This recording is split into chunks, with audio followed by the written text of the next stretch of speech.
¿Por qué odias a Maduro? ¿Qué te hizo? Pero hablando en serio, ¿cuándo fue que empezaste a odiarlo? ¿Por qué motivo? ¿Y quién te enseñó a odiarlo?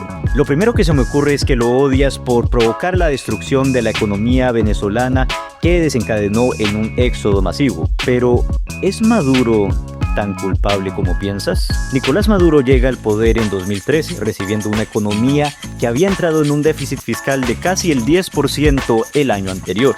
Si bien eso era un problema, no era algo catastrófico. De hecho, ese año Venezuela registraba un positivo crecimiento económico de más del 5%. En 2014, una sobreoferta de petróleo en el mercado global causó una caída del 44% en los precios del petróleo, y dichos precios se mantuvieron bajos por los siguientes 3 años. Este factor totalmente externo golpeó muy duro la economía de Venezuela, que por los últimos 100 años había mantenido una dependencia muy grande de la exportación petrolera. Pero aquí viene el principal agresor. Al año siguiente, nuestro querido Obama, Nobel de la Paz, declaró a Venezuela como una amenaza inusual y extraordinaria, como si Maduro los fuera a invadir. Es aquí donde empieza la guerra económica. Entre 2015 y 2019, Estados Unidos, seguido por Canadá y la Unión Europea, imponen a Venezuela más de 500 sanciones económicas unilaterales. Se comenzó con sanciones que prohibían al gobierno de Maduro acceder a bonos en los mercados financieros, lo cual impidió la emisión de bonos para avanzar hacia la recuperación económica. Por el contrario, esta pérdida de créditos para el mantenimiento y la inversión de la industria provocó un colapso de la producción de petróleo 3 veces mayor al de los 2 años anteriores. Seguidamente, los gringos congelaron los activos de Venezuela en su territorio, como fue el caso de Citgo,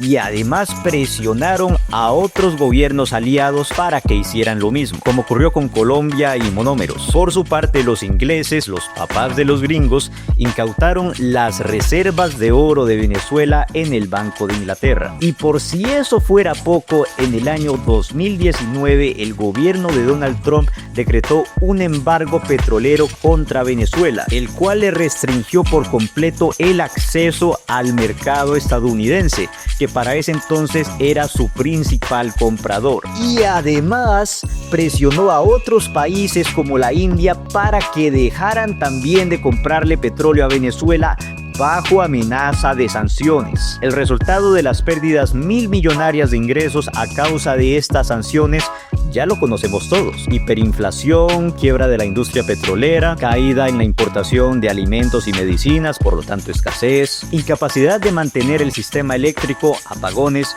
y un éxodo masivo por el Darién. Las centenas y centenas y centenas de sanciones económicas impuestas por los gringos e impulsadas por personajes como María Corina Machado, Nobel de la Paz, fueron las que provocaron la crisis humanitaria por la que tú y yo culpamos a Maduro. Pero no te sientas mal.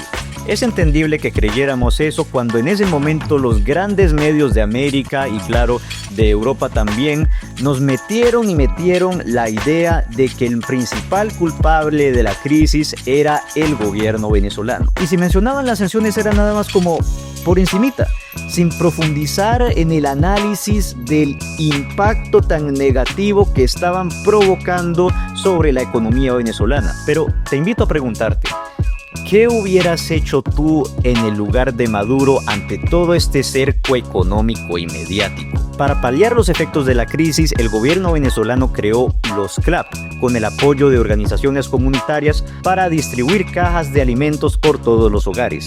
Se extendió el control estatal y militar sobre sectores clave de la economía como el hierro, el acero, la banca y el comercio exterior, mientras se creaban zonas económicas especiales para atraer capital y se incentivaba la inversión local en áreas como la minería. En resumen, se desregularon los sectores menos críticos para fortalecer la participación del Estado en los sectores más importantes. Aparte, se diversificó el comercio exterior para fortalecer el intercambio comercial con China y Rusia. ¿El resultado? En 2025, la producción nacional de alimentos alcanzó el 99.5% de abastecimiento interno. Básicamente, ahora producen lo que comen y no dependen tanto de la importación. Ese mismo año, la producción petrolera logró volver a superar el 1.000.000 de barriles por día, luego de un crecimiento sostenido desde el 2022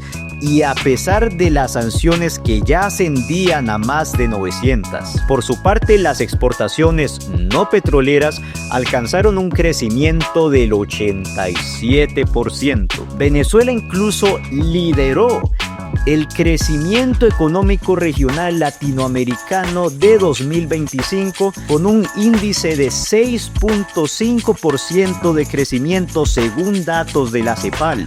Entonces, ¿sigues odiando a Maduro? Puede que sí, pero es porque todavía nos queda mucha tela que cortar.